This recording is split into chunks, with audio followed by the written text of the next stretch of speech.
Welcome to another episode of Athens and Jerusalem. Let's begin where we can't escape. Let's begin with Logos.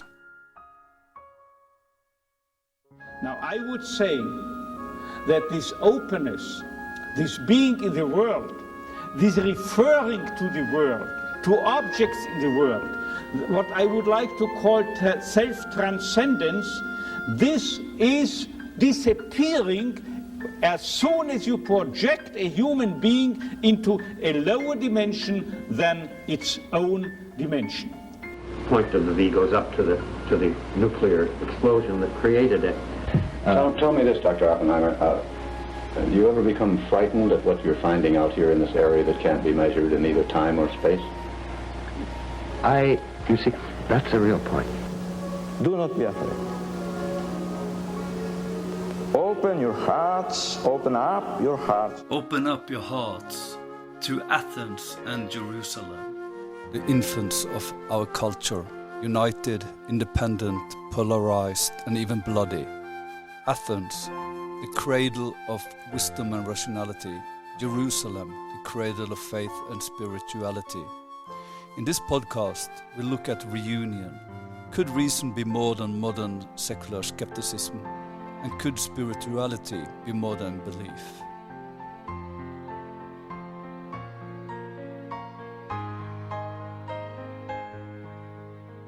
So welcome to another episode of the Athens and Jerusalem podcast. In this podcast episode, we're going to discuss AI. We start a little bit pessimistic, but the rest of the podcast is maybe more or less argumentation against the more pessimistic view of AI. So enjoy. Well, I was just starting with Cammy's prompts from last week about concerns about where artificial intelligence could lead to, the existential concerns that we're currently facing on an amazingly short time scale. Yeah. Like within a few years, we may start seeing real civilizational impacts of what we're doing.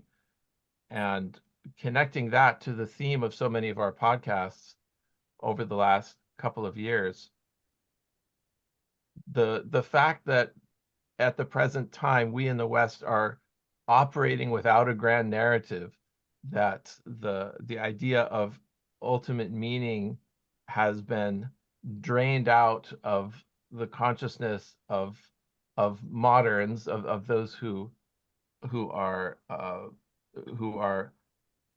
embracing of the scientific narrative. If there's no purpose to things, then does that make building this incredibly powerful form of intelligence more dangerous, because we're less likely to find controls? We're less likely to rein it in ways that maybe it needs to be reined in, and we're more likely to just push forward and go as fast as possible, and maybe break civilization in the process. Do you think in any way that it's possible for us to do something? Is it possible to turn back from the road that we're currently on? Yeah. Of course it's possible, but the incentives seem to be aligned towards, if we don't do it, someone else will. That's the argument that's given. If we don't let go of all the restraints and push forward with this technology as quickly as we possibly can, then there are other actors on the global stage with even less restraint than us, with even less concern for the values that we hold dear, that will end up pushing it forward, and that would be an even worse outcome. So, and I don't have a very good answer to that argument, that we're in a kind of, it's like there's two separate issues here. The one issue are the intrinsic risks of AI technology. Even if we were just a single united world together building it, we would have a certain set of questions. But those questions are made doubly complicated by the fact that we're not pursuing this technology as a united world. Mm. We're pursuing it from the standpoint of division, of deep civilizational divisions. And I'm talking mainly about, say, the West versus China is the paradigmatic example, of two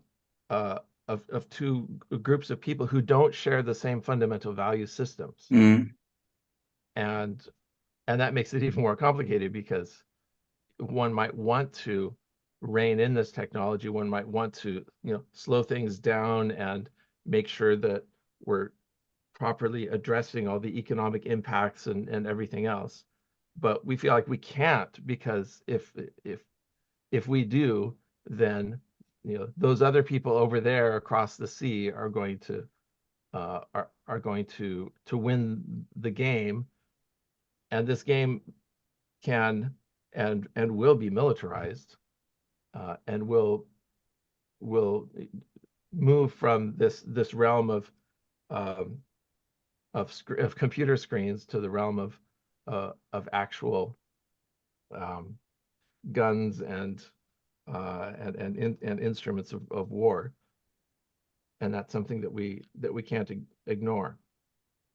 So essentially, if I understand correctly, you're saying that the danger is in the fact that if AI is used for destructive purposes, it will facilitate reaching or being able to build more destructive appliances or approaches quicker with the help of AI. So it can be like strengthening even destructive things as much as it could, of course, support constructive processes. We're already seeing with drone technology the marriage of AI and robotics, and that technology is not going away, and it's only going to get more and more powerful and cheaper and cheaper, and the ability to wreak enormous amounts of damage with a relatively small economic outlay is going to become more and more, I think, more and more of a consideration. And but I think by the same virtue, I mean, I think okay. I think this issue of AI has these very sort of, I would say, concrete, practical, pragmatic aspects to it that are very real and could be extremely destructive. At the same time, I think it has also an important philosophical implications in terms of getting us to think more about what is human. And I mean, up to now, I think thinkers have, if at all, tried to sort of distinguish human beings from something else, have sort of just posited humans against animals, like what differs us from animals or other animals, however you want to think about it. But now we have also this AI, and so the idea is, like can AI become like a fellow human being, and what actually differentiates us? And I think by the same virtue, what are things that we could and should maybe delegate to AI, and what are things that are uniquely human that we could instead then spend our time on?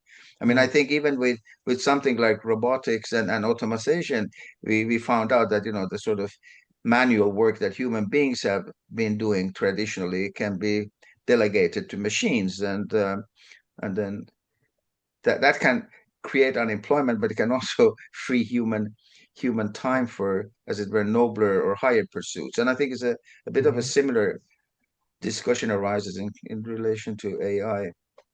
Yeah, we started a bit on the note of doom and gloom about the pragmatic implications of AI as a sort of military force.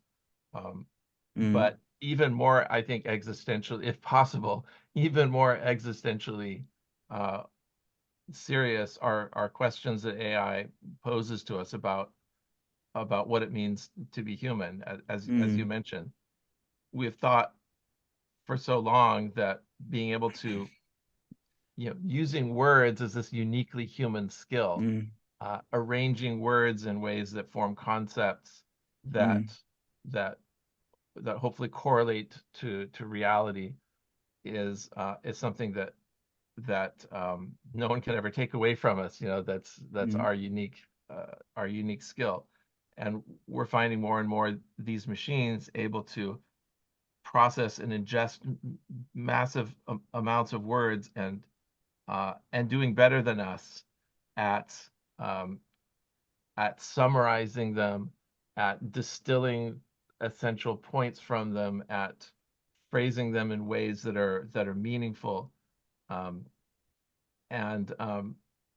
I think that is, to me, one of the more interesting philosophical implications of all of this, is that it forces us to ask, well, what does it mean to be human, and what are we going to do with ourselves when, as it seems inevitably will happen, we enter into this age when we are, let's say, in the best case, assisted by these amazingly powerful machines that solve all of our physical problems. They solve the problem of food scarcity. They solve the problem of the, let's say, extremes of wealth and poverty by guaranteeing a basic income, or a minimum level of physical comfort and health. All of that I can see being an incredible outcome of this. And if we somehow manage to dodge the bullet of self-destruction by turning this to military purposes, then what lies on the other side of that world, where we have, again, thinking most optimistically, but still it raises huge questions. Most optimistically, okay, we're now in a world where of abundance, which is shared in some way across all of the billions of people on the planet, and we've managed to do this in a way that where we're not destroying ourselves. But now we're faced with the question of, what do we do when we wake up in the morning? Because are we just creating? Are we just like playing music, making art, sitting on the beach? What is it that we do that these machines can't do? Yeah, because that was a question that Cameron asked, and in the same, you said that, okay, when we start to ask what is human, we also start to ask what is the purpose of being here, and then we actually start to think about the ultimate goal, or why are we here. So maybe actually it's possible to think that AI will bring human closer to existence. I'm not sure, but it's also because there are something happening in Norway these days, and I was on a philosophy and science festival last week, and then they had several seminars on the return of Christianity and the return of religious or spiritual experiences. So something is happening. Well, thinking in the most positive possible vein about this, and drawing upon topics that we've discussed a lot in our past conversations, if somehow consciousness is either the point or closely adjacent to the point of existence, the goal of existence, the origin of existence, then isn't this incredible tool that's being developed an amazing way of further impelling the development of consciousness? Isn't this a way of supercharging our education, of like supercharging the knowledge and awareness that we have of the world around us from a very early age, using these algorithms, which can be finely tuned to every single individual's particular needs and strengths and weaknesses.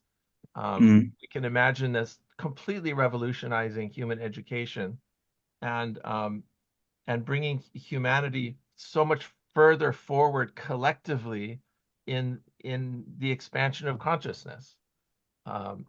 In that way, we could perhaps this is a it's easy. It's easy, I guess, to think about the challenges that this is representing, but maybe this is our salvation in a sense. Maybe this is part of the whole point of existence. If existence is all about emergence of consciousness, we finally, developed this tool which is able to fulfill that.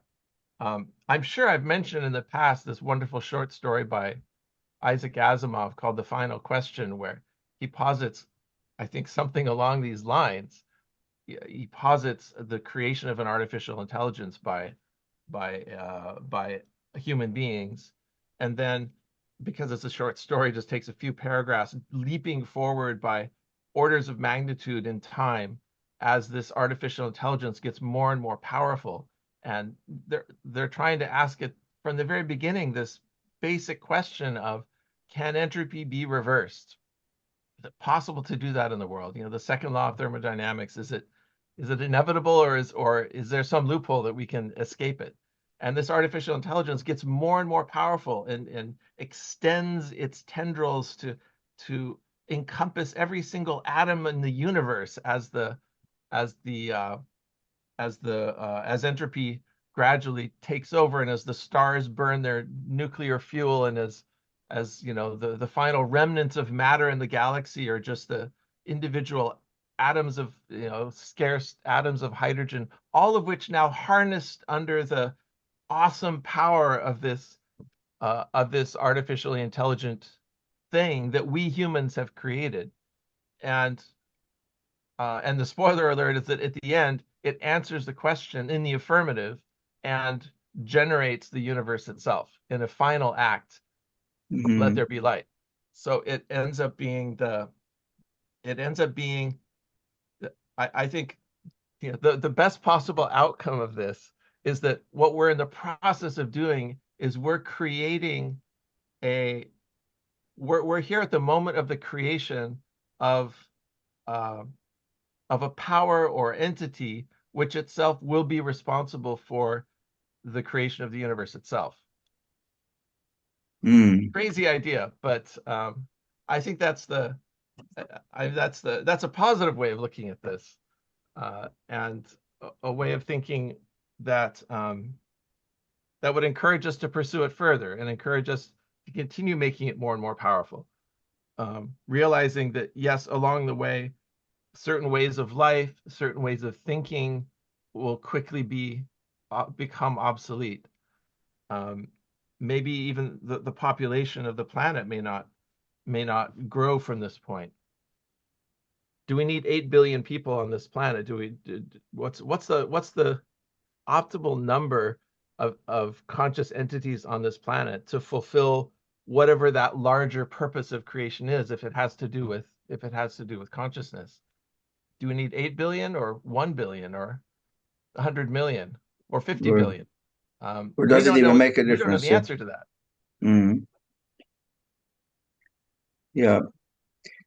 But I think that, when we talk about thinking, for instance, I think thinking is, at least from a scientific point of view, usually seen as a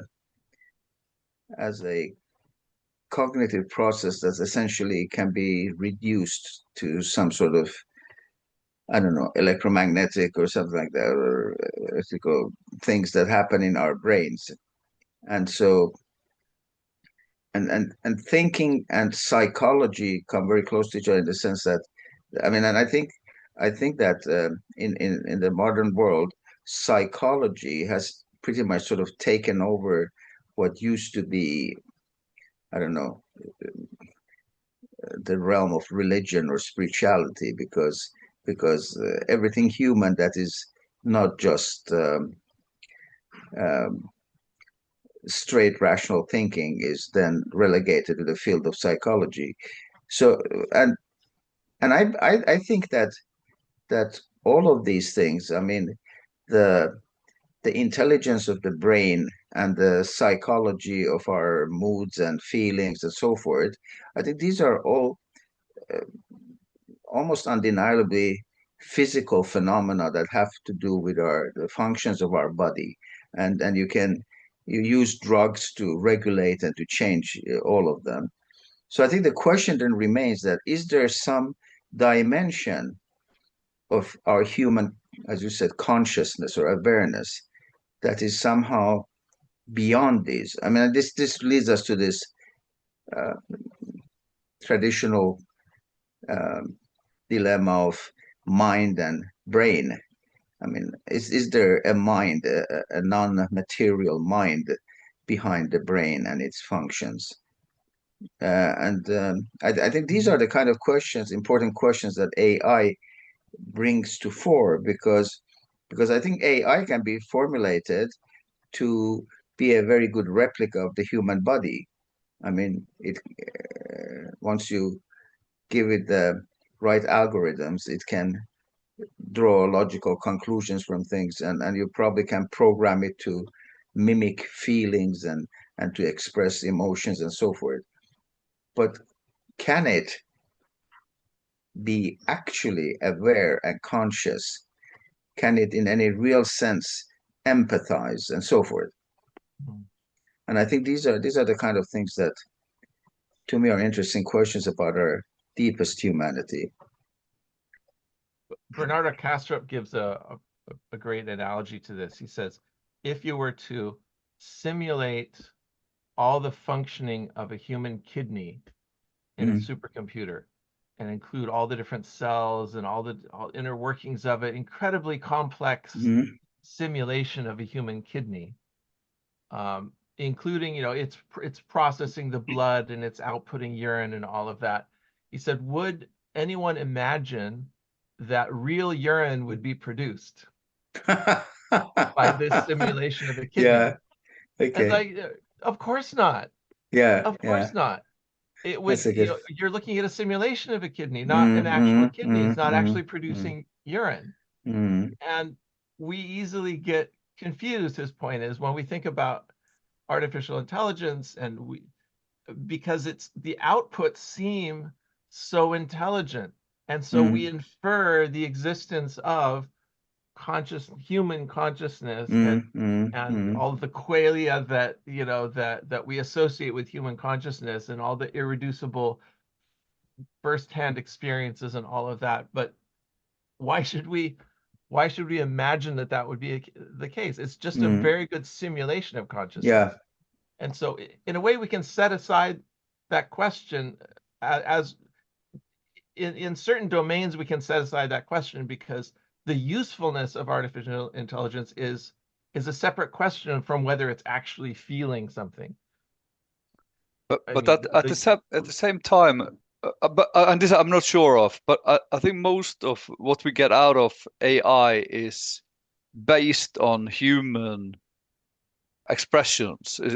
That they are not like a artificial kidney. It's based on a human expression. But then I'm not sure, because what I just wonder if this go too far, are artificial intelligence starting to generate artificial intelligent information? That means that they go in a loop and they end up just presenting what they understand as the most important of what is most important of what is. So that means that it becomes just some kind of buzzy words, because that's something I experienced when I try to get into a more scientific perspectives in pedagogy or philosophy. Then the outcome of artificial intelligence is very it's just buzzwords. Yeah.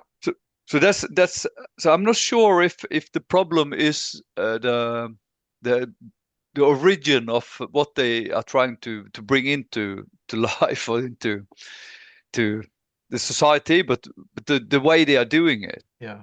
There are concerns that, particularly as the generations of AI advance, that the training data that they have will start running dry, but worse than that the training data is going to start including outputs from previous generations of AI. Yeah. AI slop. that then is going to poison the training process of the future AIs, and they're going to become less and less coherent. And I'm willing to just wait and see on that.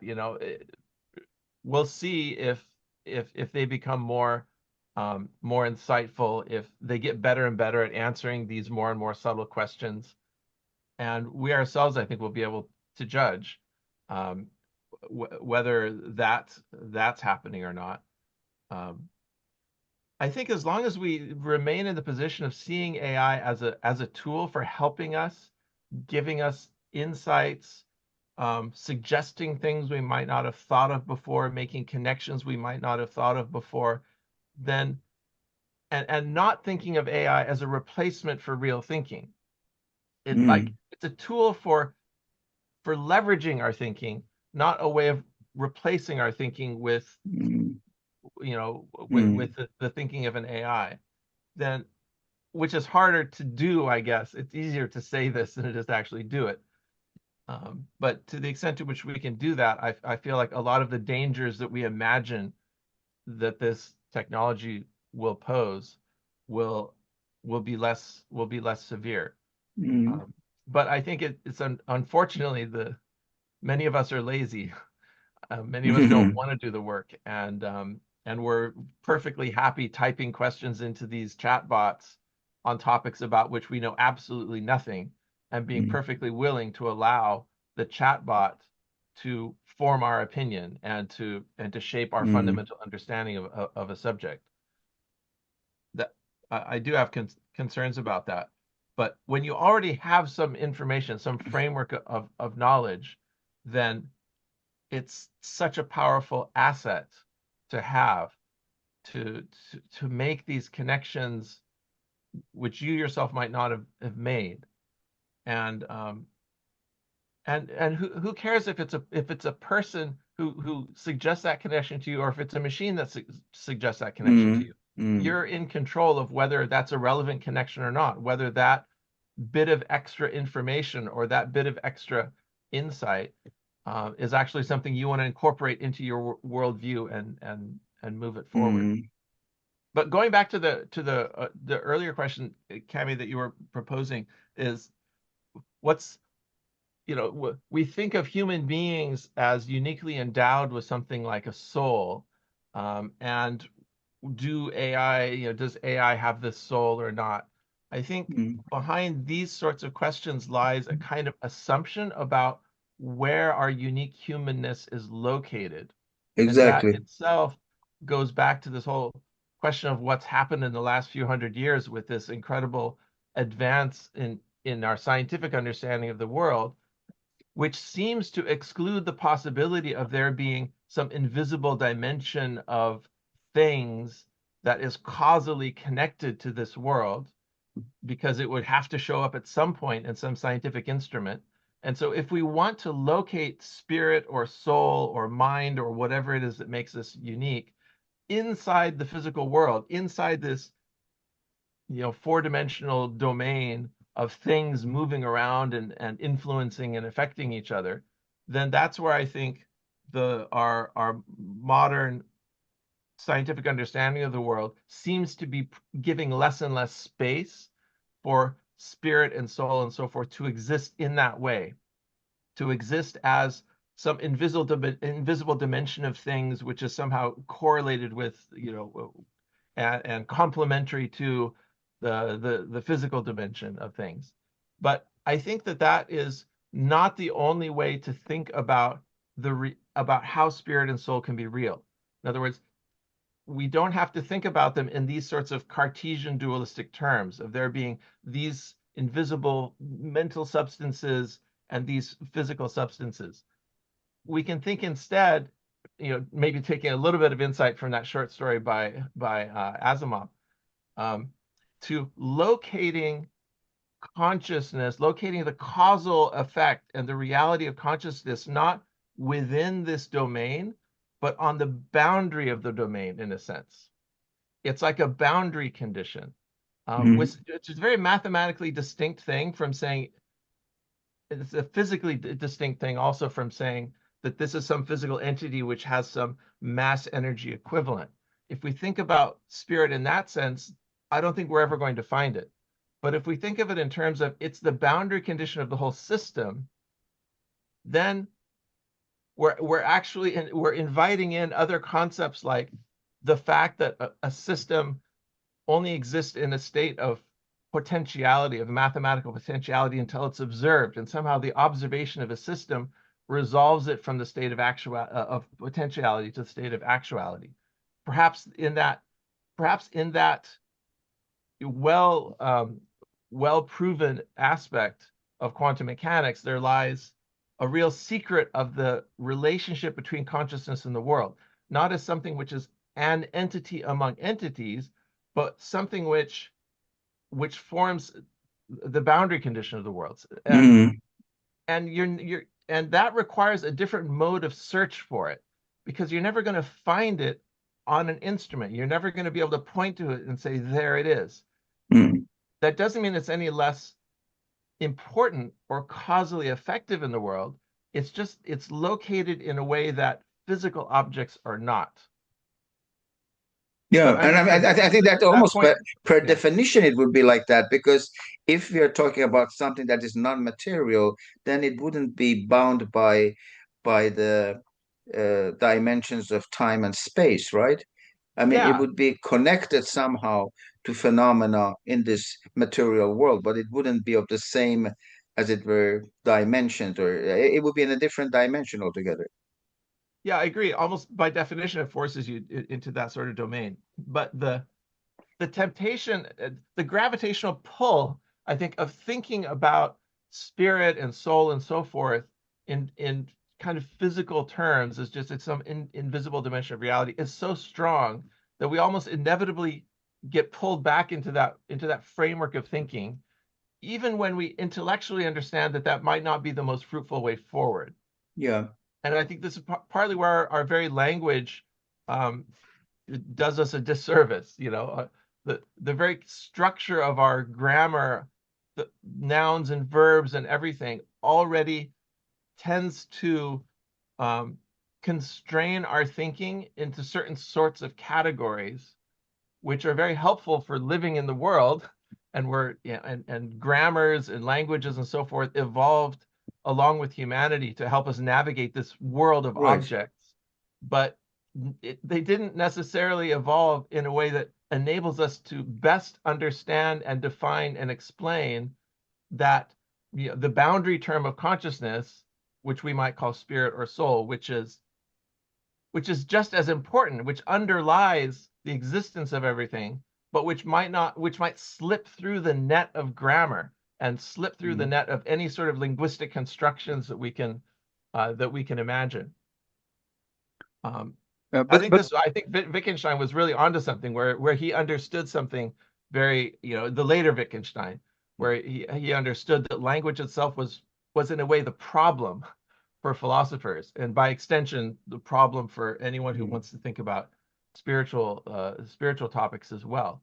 That you know, the very structure of the way we communicate is part of the problem of getting at these deeper and more subtle questions. But does that mean, Stephen, by your argument, that we are actually just one person or one consciousness? I mean, it doesn't necessarily like logically flow from that, but as a personal, I guess, philosophical, you know, inclination, I would tend to agree that presents a more tidy way of thinking about the world, that ultimately all consciousness is sort of refractions of beams of light, you know, that are refracted and reflected, and in a sense can be understood and thought of separately, but ultimately arise from a single source of light. Is to me a highly appealing way of thinking about these sorts of spiritual concepts. Yeah.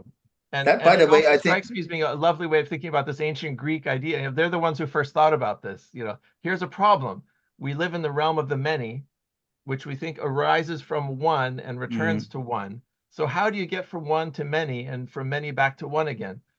You know, we think of ourselves as these indivisible units of consciousness, and we're very, very attached to this idea that this individual unit of my consciousness is separate from your consciousness and somehow persists through all space and time and all of that. But I don't know, so many of the mystical traditions across cultures and time periods have suggested that might not be the case. I think I think like a Hinduistic religious thinking will agree with you.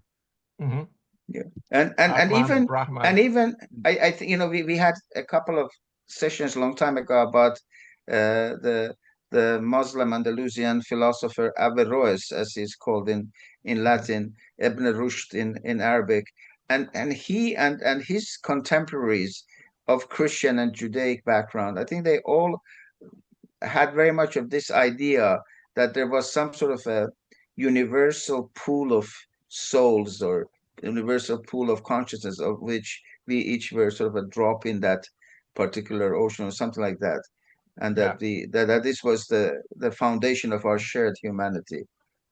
I think it might be an Islamic source that says that, you know, the sea hath ever been the sea, and all contingent things are its waves and forms.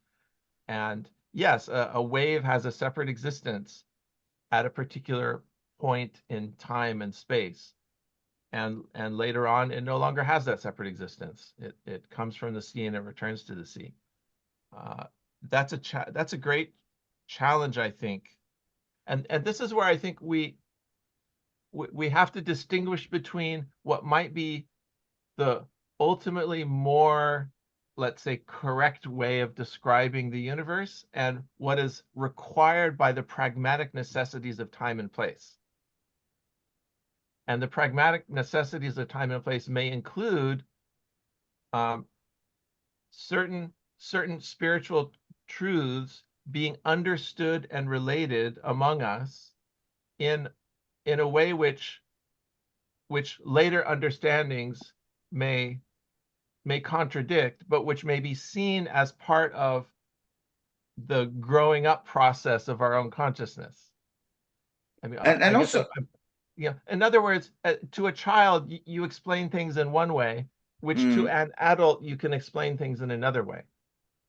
Also, I think it could be seen as a matter of, how would say, levels of analysis. Let's take the example of an orchestra. I mean, you can talk about, you know, I don't know, the Frankfurt Philharmonic Orchestra as being different than the Boston Philharmonic Orchestra. But you can also look at the individual musicians in each of those orchestras.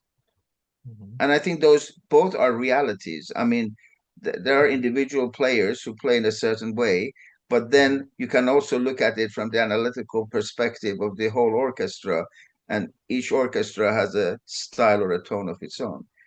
And I think it may be something like that also with humanity, because I think one issue which seems to be, at least in this world, important is that of our free will and our responsibility as human beings to make certain decisions.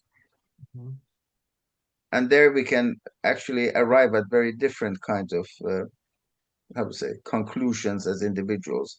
But I think that is, again, as I said, we can look at individual decisions. That's one level, but we can look at the collective developmental stage of humanity, and that would be another level. And I think they're both real, just in different ways. Yes. And the two are to push the analogy a little further. These two different orchestras, each made of different musicians, may be playing the same symphonies from the same. Yes. Exactly. Beautiful. Yeah. When you said free will, Cameron, did you think about AI? I didn't, but I think that's a very good question, actually. How? I mean that actually, yes, the question, can we even suppose that AI would have anything that, at least in human terms, could be called free will? I mean, definitely AI probably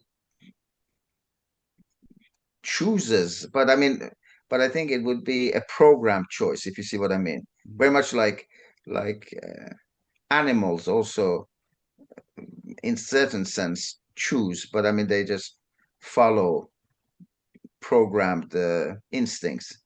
Yeah, but I've heard of people in Norway who uses AI to choose for themselves what to eat and what to, and then they have, yeah, they get a more healthy life. Yeah, but that's different. I think that's what Stephen was talking about before, that yeah, AI can help us by providing us with information that serves us to make better decisions. But that's not the same thing as AI having a free will. It's we who decide in the end. I mean, it's we that even decide to use the help of AI, right? And I think that's the aspect of human free will that I think is very important, because we can be responsible for being unkind to someone or helping someone or killing someone or saving someone's life. I don't know if such responsibility could be, even in theory, delegated or relegated to AI. I think that's very interesting, because then we are into ethics and the question of, yeah, I have no idea. I don't know anything about AI and ethics. The High Court for AI. And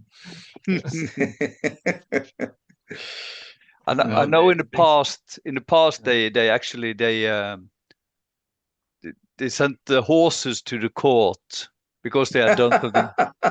They had killed a man or something. Yes, yeah. yes. But I'm not sure if we could do that with AI. Yeah. The latest that I've read just the past week or so, and just coming at this as a complete non-expert, but there are indications that these most latest models of AI have learned so much from the training sets that they're also learning the art of deception, and they're learning the values of self-preservation.